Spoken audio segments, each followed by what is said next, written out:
How to catch flies.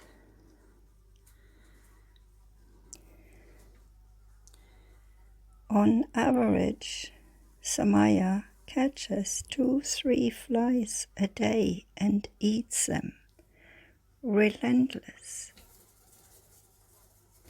She stuns them first till they're kind of drunk, takes them somewhere else, places them under the mat, plays with them like a normal cat would do with mice, and then eats them. I've never met a cat who eats flies all the time. Never fails to catch them.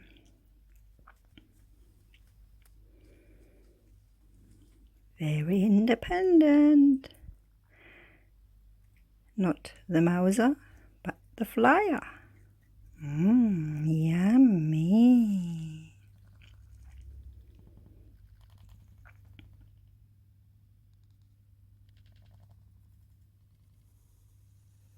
Next.